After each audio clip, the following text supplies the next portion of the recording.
गुरुर्ब्रह्मा गुरुर्विष्णुः गुरुर्देवो महेश्वरः गुरुः साक्षात् परं ब्रह्म तस्मै श्री गुरवे नमः तस्मै श्री गुरवे नमः तस्मै श्री गुरवे नमः. We are in Amrutanubhava chapter 8 verse number 10, OV 10.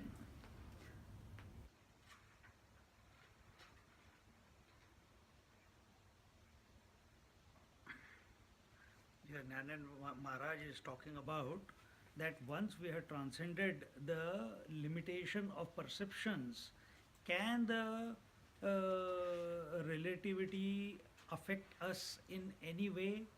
It is not possible. And therefore, having arrived at this abode where ignorance has no entry, where is the question of glorifying knowledge as something great? Great or not great, or something to be sought, is only as long as we are considering ourselves to be the mind, individual mind. But once we have transcended the mind, we think mind is something great, but mind is ignorance. Ignorance itself is expressing as mind. Phenomena is that ignorance. And here Naneshwar Maharaj is not talking about ignorance as what our normal understanding is. He talks ignorance as what? Incomplete knowledge. Understand this. Now, continuing. अज्ञानाचा प्रवर्तू नाही जया गावा आतू तेथे ज्ञानाची तारही मातू कोण जाणे.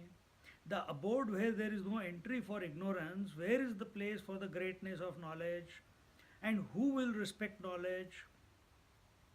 See, the previous chapter was about there is nothing called ignorance. Chapter 8 is about there is nothing called knowledge. Khandana. Khandana means destruction of ignorance, destruction of knowledge. So, what are we talking about? That the Paramatma is Satchidanand Swarup, he is Nitya Shuddha Buddha Mukta Swarup, that he is all pervading, that he is all and compassionate, that he is infinite, all knowing, this, that, so many things we talk about and establish a greatness towards it. Great, and it is necessary initially to establish that greatness, otherwise you will not want it, you will not want to be it. But once you are it, once you are that, you go beyond all limitations, perceptions, then where is the question of it being great or not so great? In that village abode where there is no manifestation of ignorance, who will talk about knowledge? See, there are two types of knowledges. One is at the apara level, the second is at the para level. So first knowledge is called the lower knowledge according to Mundaka Upanishad. Lower knowledge is the knowledge of the world. We call it knowledge, but actually it is ignorance. Second knowledge is the para knowledge, higher knowledge, that is about the truth. But that is also coming under the purview of ignorance only. Truth is beyond the lower knowledge and the higher knowledge. See? And that is what is being said in a different way. Only in the kingdom of ignorance there is glory of knowledge. Knowledge and ignorance exist, I shouldn't say exist, coexist. Knowledge is only called knowledge as long as ignorance is there. If ignorance itself is not there, will knowledge be called knowledge? It is not possible. Among the ignorant, one can consider oneself a wise one, But where there is no touch of relativity or jnanam as in opposition to ignorance, who will respect this knowledge? Once you have transcended the mind, where is the question of the opposites? In the self, in the reality, in the being, there are no opposites. The moment opposites appear, mind appears, isn't it? And in the mind, this play of knowledge and ignorance, the play of opposite and duality, that continues. So the relativity is at the level of mind. When you have gone beyond the relative, where's the question of the influence of or the acceptance of relativity? Because spiritual unfoldment is not becoming something, but it is unbecoming all that one had already become during the past millions of lives together. Expansion beyond the horizon of limited perception is unbecoming. See, today's meditation, we saw that the senses are not attached to anything that they perceive. Mind is not attached to any of the five senses. The self is not attached to anything in the mind. The drama is going on. Recognizing this will lead to being. If we go after an experience, it will lead to becoming. Becoming is not realization. Being is realization.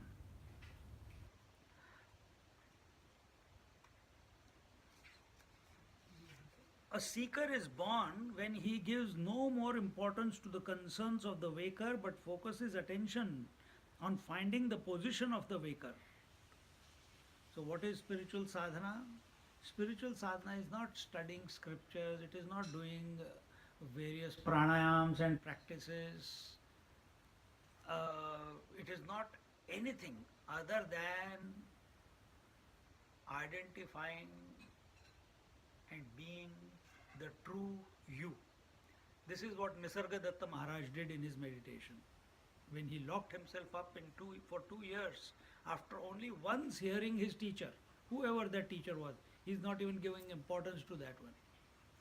And that teacher told him, you are that. He came, he said, he told me I am that. What does it mean? What is that principle which you cannot deny? You can deny what you see, the names and forms can be denied. Sometimes they are, sometimes they are not. The sounds that you hear can be denied. Sometimes you hear them, sometimes you don't. So all the stimuli at the perceptory level, they can be denied because they are not permanent, they are temporary. Senses also are temporary because sometimes one is functioning, sometimes the other one is functioning. At the level of mind, emotions are also sometimes some emotion, sometimes another emotion. Thoughts also, one after the other, it's not the same thought which is coming again and again and again. And even if that one thought comes again and again, it is coming and going, it is coming and going. It doesn't stay continuously.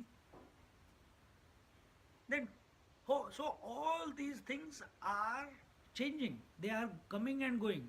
What is that which is not coming and going? The one who is aware of all this. For being that unchanging principle and not trying to work out that I am not the mind, I am not the body, I am not the senses, I am not the stimuli, I have to withdraw myself from the world, I have to withdraw myself from the breath, I have to withdraw myself from the body, I have to withdraw myself from the emotions, I have to withdraw myself from the thoughts. All this is waste of time because you are losing the plot. Instead of putting all this energy to work this all out, just be. We forget the focus in wanting to be spiritual.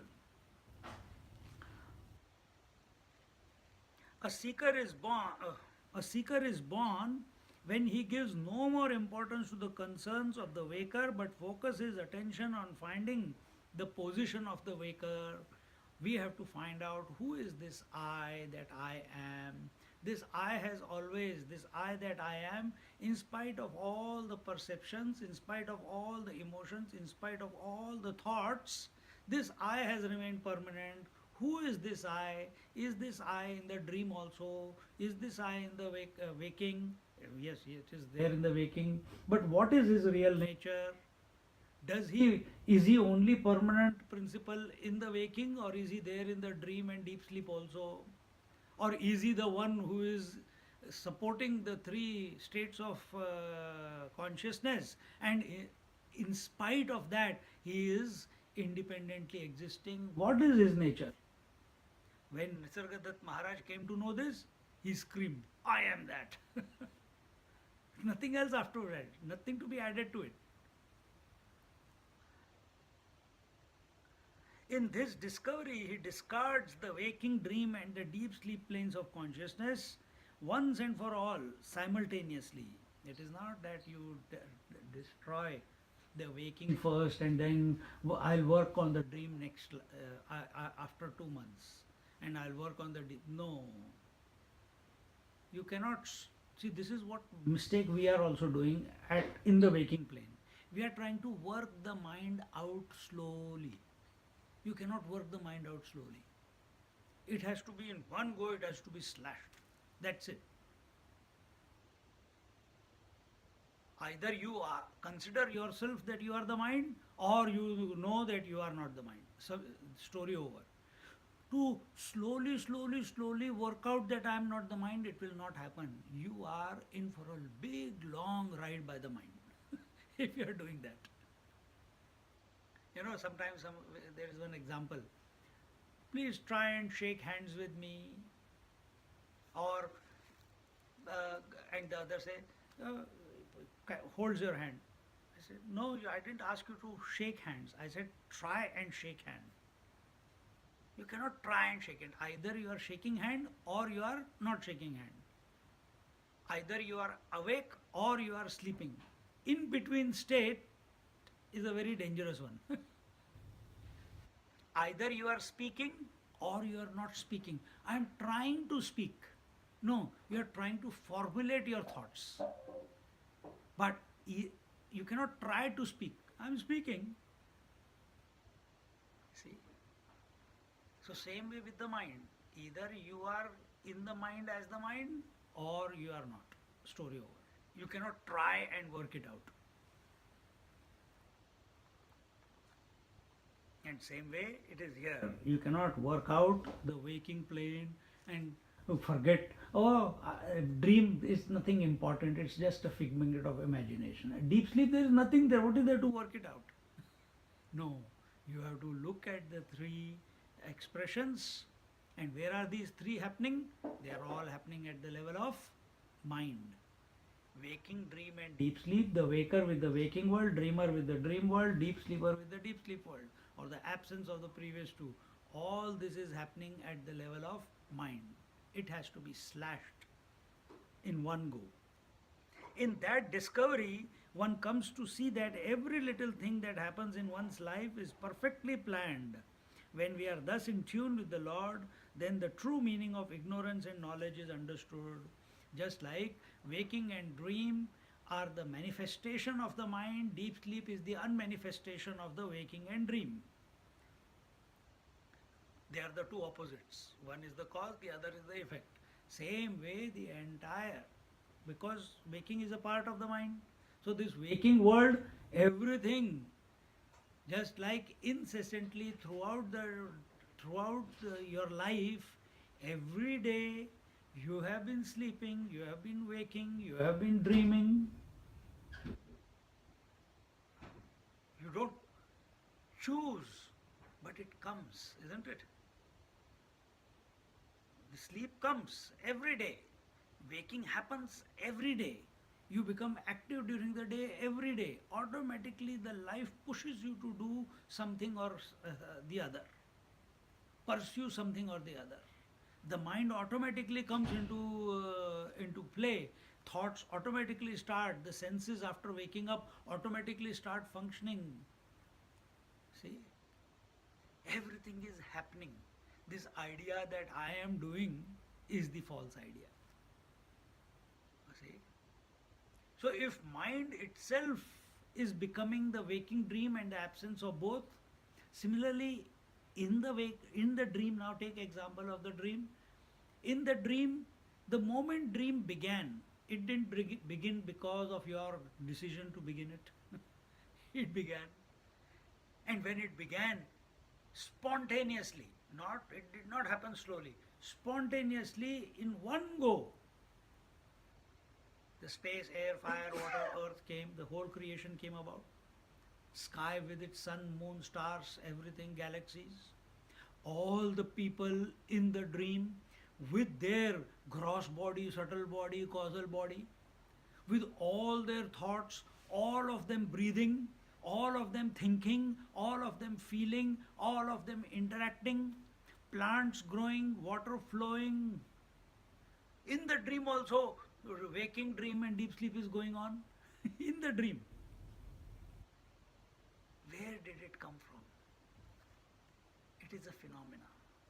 The mind is becoming everything. What decision did you take? What effort did you put for the dream to express as the entire gamut? It happened. Same way in the waking also, everything is just happening. Get out of the way. Stop owning it. Start enjoying it. Just go with the flow. Like that stick on the river which is flowing, it does not have any will of its own that I want to go this way or I want to go that way. As long as it, not as long as, it has surrendered itself to the waters, whichever way the waters take it down, they take it up, they take it to the left side or to the right side. Sometimes the stick, when a waterfall comes, it seems that it is submerged also, but only to come out again. The life, the river of the river, it is flowing with the river. It will cover the entire distance of the river without any efforts of its own. But imagine that piece of stick starts thinking, I am putting the effort, I have to move in a particular direction and I have to do this and I have to do that. That is our problem.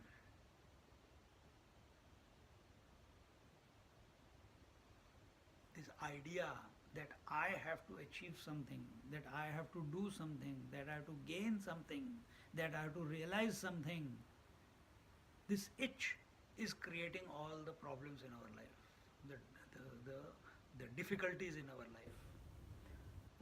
We have to recognize that we are a part, this whole thing is in the Puranic scriptures, it is told as the Leela. It is the game of the divine.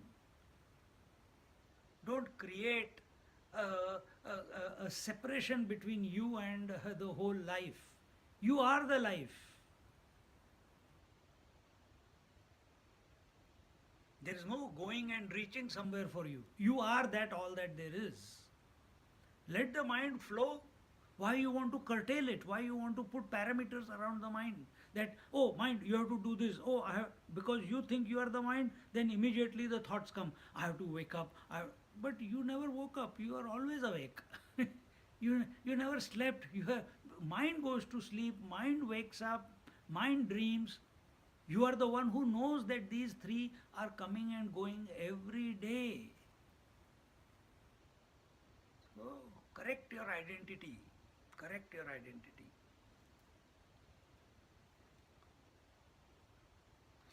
In that discovery, one comes to see that every little thing that happens in one's life is perfectly planned. When we are thus in tune with the Lord, then the true meaning of ignorance and knowledge is understood. What is tuning in the Lord? Tuning with the Lord mean? What does tuning with the Lord mean? Tuning with the Lord means not exercising your own free will, allowing the Lord's will to prevail. If that piece of wood or stick exercise its own will that I want to go in a particular direction. It's only an idea in its mind that I want to go some direction. But the flow of the river will not allow it to go where it wants to go.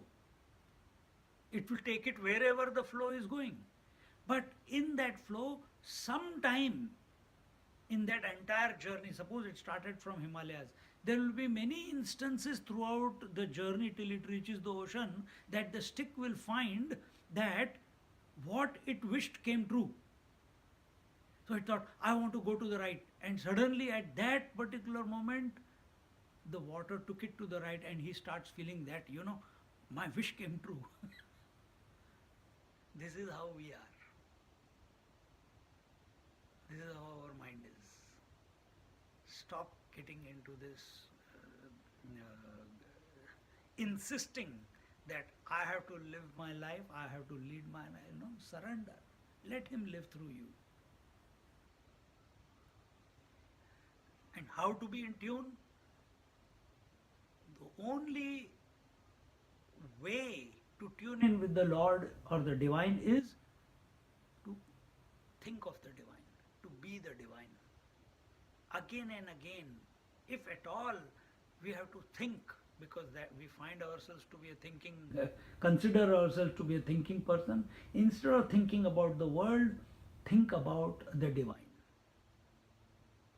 like we did in the meditation.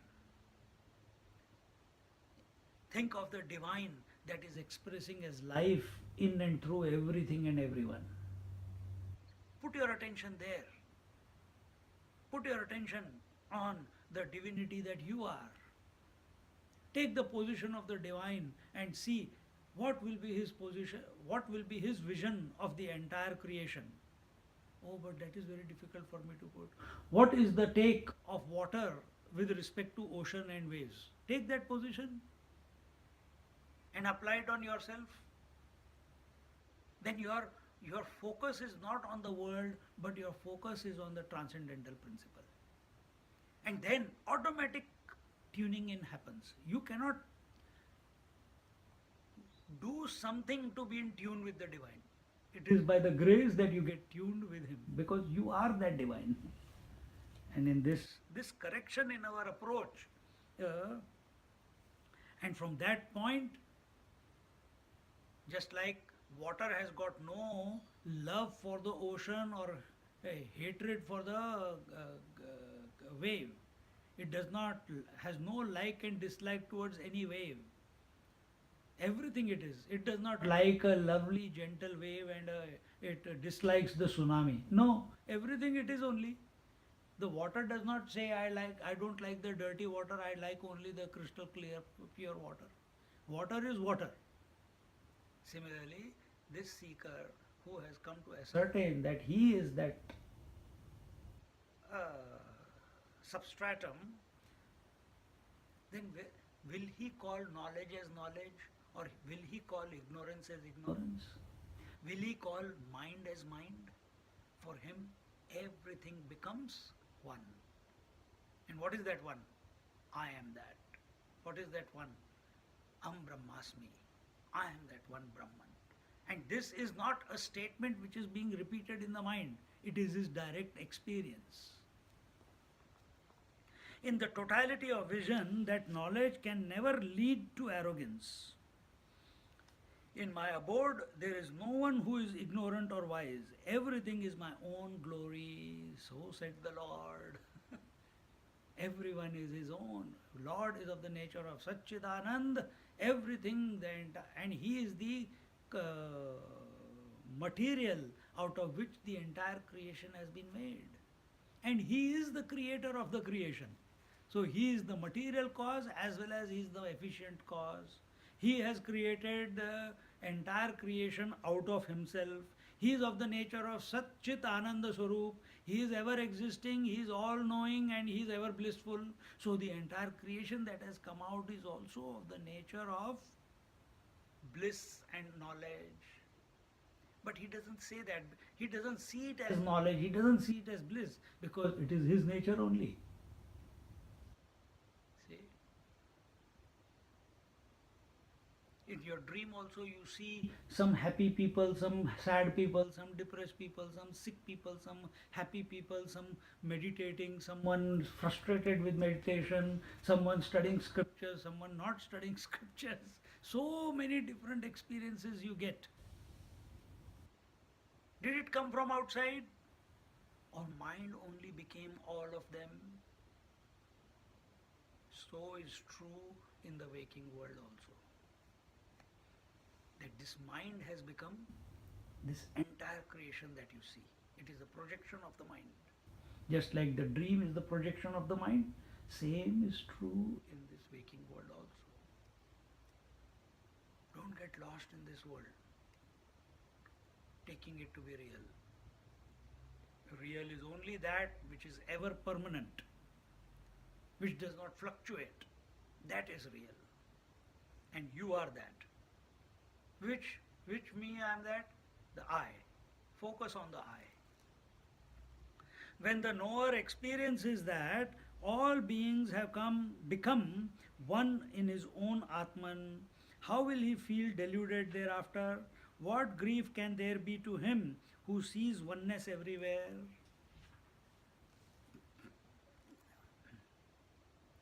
See?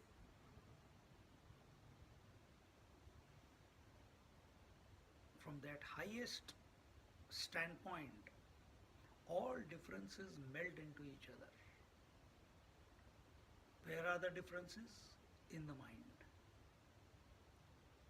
And you have a experience at this moment. You experience this entire body to be yourself, isn't it? When you say, who are you? You don't keep thinking, I am the body, I am the body, I am the body every day. You don't say that way. You have just accepted that you are the whole, you are the body. All the thoughts are yours. Huh? So from that highest standpoint, no differences exist. It's very simple. When we are at the ground level,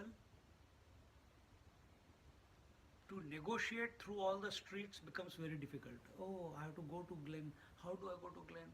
Oh, you take the first you go out of the road, go straight, turn left, then turn left, then turn right, then turn left, then again turn right, and you will reach Glen. Oh, can you repeat that please again? And you repeat, and then, this is what we do in script as a student or a seeker of truth. Oh, you are not the gross body, you are not the subtle body, you are not the... Oh, can you repeat that again? Acha, acha. Oh, mind is a flow of thoughts. Can you repeat that again? Mind is not a flow of thoughts. And you want to remember everything, isn't it? So that you can repeat it and that becomes your knowledge. Just like I have to keep repeating it or write it down to know the direction to get to the Glen Shopping Center. But if I raise myself a little bit higher from this ground level, do I have to repeat it? Once it is told,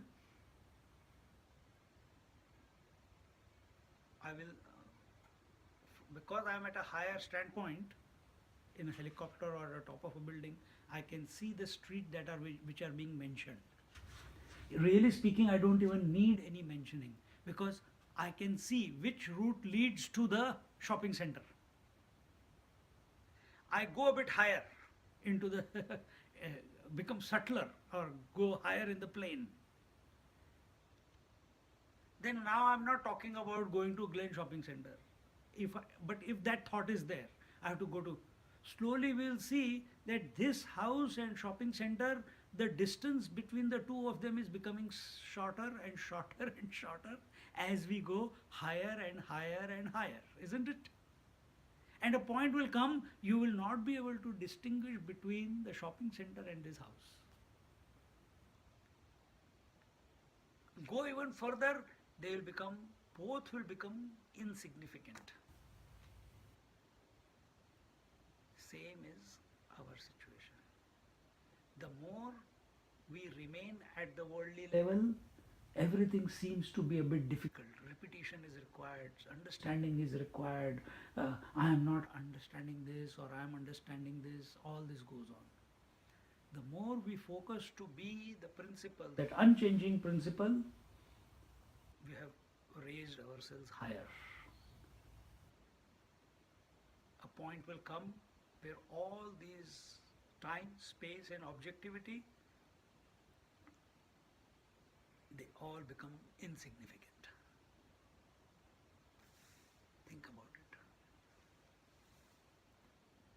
How there is neither ignorance nor knowledge in the abode of being is illustrated through an example. Ratri mahanoni dive padati ki lavave vachoni suryasave sinane hoye. One certainly needs to light the lamp at night, but it is useless effort before the sun.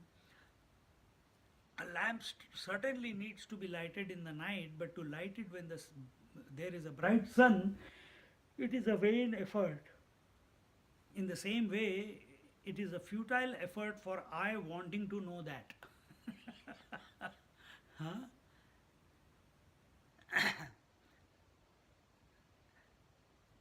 Where there is ignorance, knowledge is required. But when the knowledge is seeking that infinite, that knowledge is absolute, not required. The whole problem begins from this I. Therefore, true test of spiritual sadhana is the extent to which the withdrawal has become natural and total. Withdrawal from what?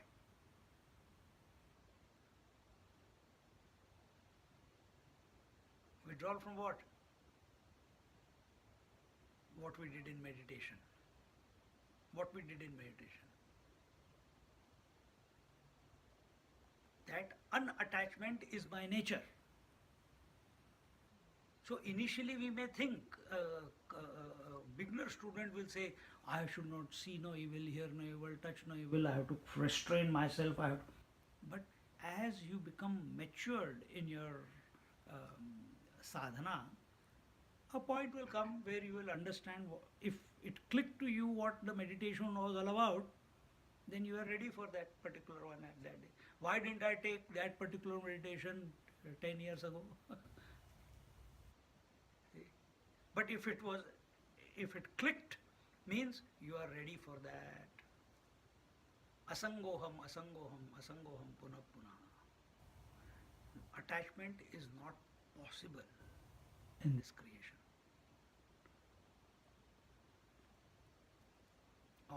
Attachment is not possible in this I. But there is an imagination of attachment, and that imagination is the problem.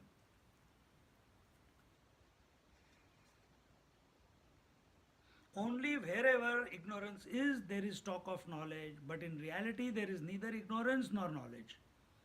Or one can say that there are both ignorance and knowledge. In the sun there is neither light nor darkness, or both are existing simultaneously.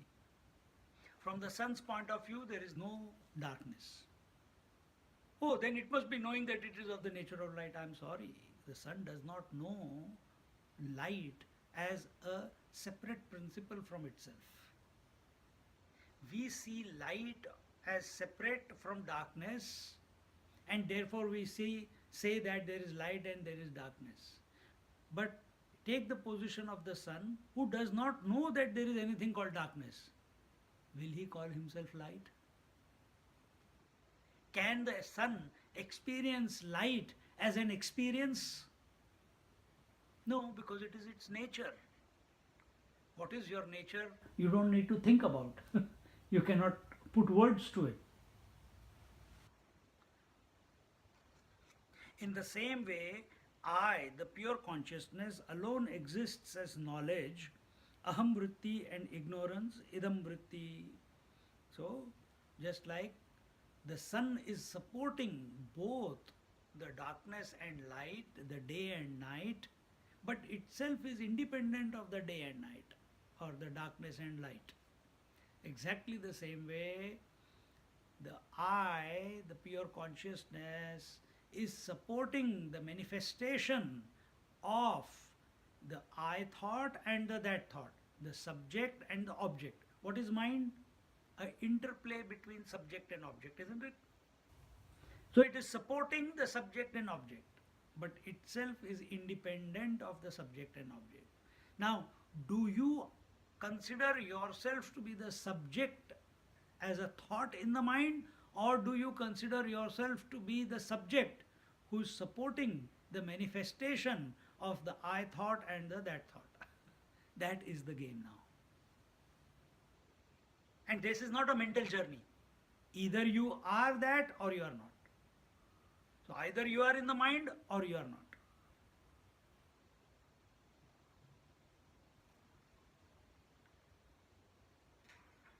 Once I have reached my abode, neither the lamp can add a light to the sun, nor can the darkness cover the brightness of the sun.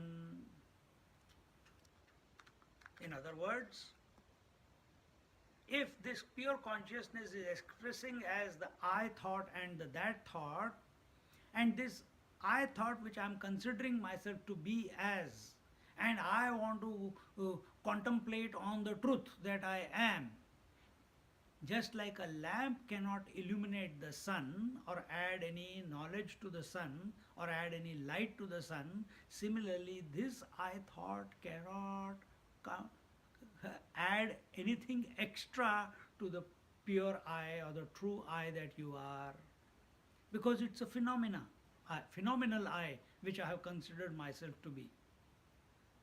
So it is all correcting the error. What is the error?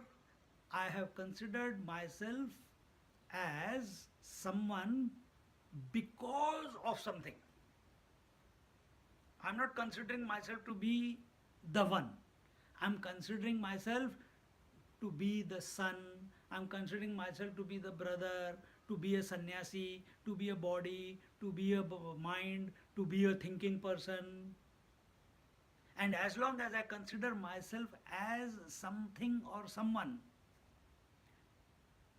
I am in the mind. Okay, mind is in this game. Let it continue to be in the game. Can you watch the game going on?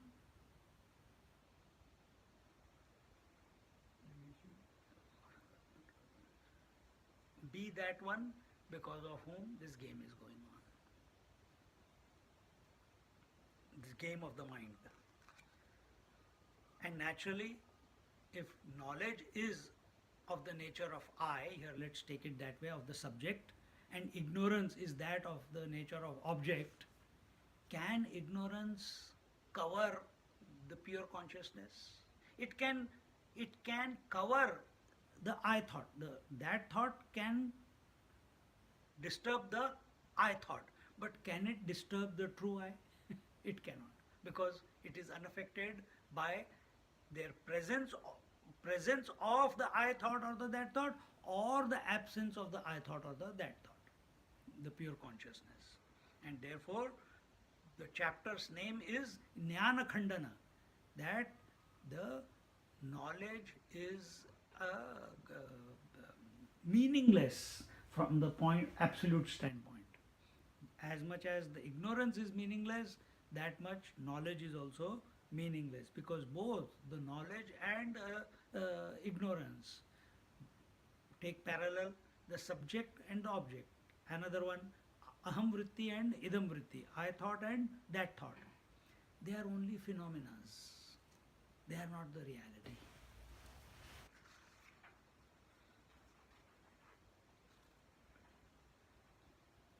Both darkness and light are equally easily absorbed in the sun.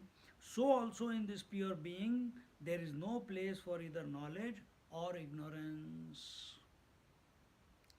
Thus, duality of perception has no meaning in the self. Mano ne ajnana nahi, tayechi gele jnanahi, ata nimishon mishadohi, theli vata. Therefore, where there is no ignorance, there is no knowledge also. Thus, the duality of relative perceptions and dualism has no meaning in the self.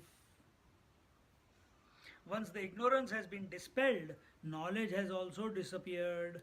When the idam vritti, ajnanam, is removed, That is, when worldly objects carry no meaning for the ahamvritti, that is, they carry no meaning for the I thought, the mind becomes thought free. When the mind becomes thought free and the I thought is there, that is called nirvikalpa samadhi. It is called nirvikalpa samadhi. The idam vritti, that thought becomes silent first, thereafter the aham vritti disappears. If there is nothing for the I thought to interact with, just like these three are there, or just take knowledge and ignorance, man and woman, or husband and wife. If wife is not there, can husband call himself a husband? He reverts to be the man, the original. Exactly the same way. If this subject, the I thought, has got nothing to interact with, the I thought also vanishes. And what remains? I without a thought, the reality, the substratum.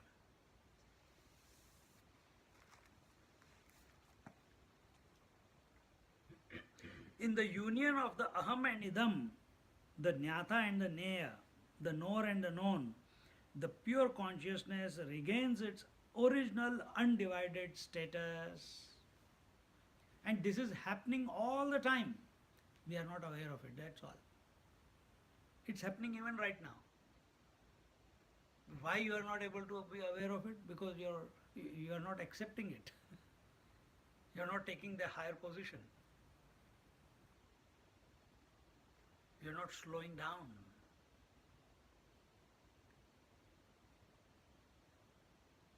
The idam vritti draws its sustenance from the idam vritti.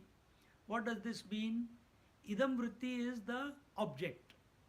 Objects are inert by nature. Then where do they get the power? Where does the whole world get power to move? Where does the whole world get the power to move? Good, from the I thought. And you are that. So that means the entire cosmos, it's throbbing with life, and it's the sustaining power for the entire cosmos is the I thought. Just like the entire cosmos in the dream could not exist if you were not there, isn't it? So is true in the waking plane. Oh my God! If this sinks in, you will never be a slave to this world then.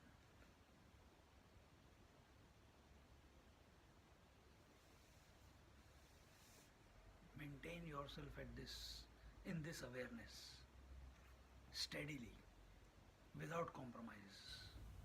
Let what may come in this world towards us, but maintain that disposition.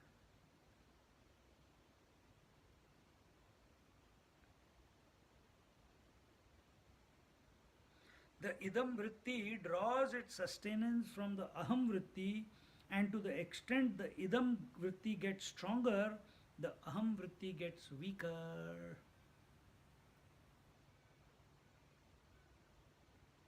How does idam vritti get? See, if you have ever seen this experiment, you must have done in the school, we did it. There is a big magnet and there are iron filings. The magnetic force is there in the magnet. But in the iron filings, there is no magnetic force. They are inert. But as they come in the vicinity of the magnet, they start moving. There is life in them. They start moving towards the mother magnet. See?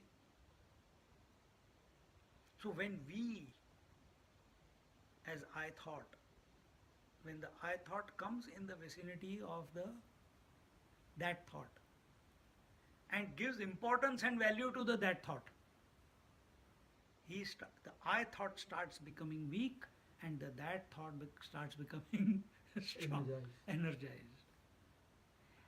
If man gives importance to wife, then he will continuously remain as a husband and forget that he is a man. So you have to play the role of husband and let the role be played, but don't forget who you are. Same thing is happening here, whether it is employer and employee, whether you are a brother or a sister, whatever relationship that is taking place. Never get lost in the relationship. Never give away your energy. Don't get too focused on the energy part, but understand this is the game that is going on.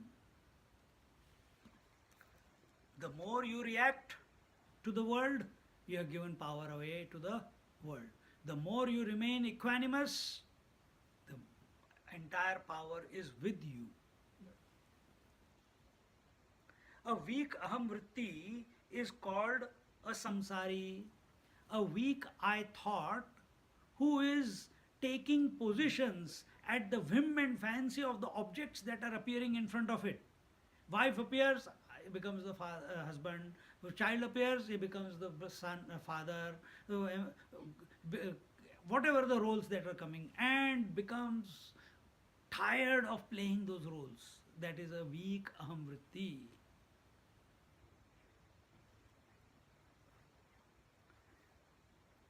Constantly frustrated and complaining about every little object that is coming in his life. Car goes bad, oh my God, why did it have to happen to me now? How will I get to work? I'll have to catch a train and I'll have to go, I have to stand all the way, then again I have to come back. Then go to the office, the boss is there. Come back home, wife is there. So complain, oh complain, oh complain. Why? That person, that I, has given importance to the world. That is why all this complaining. And eventually it leads to self-pity and depression. If objects become the important thing in our life.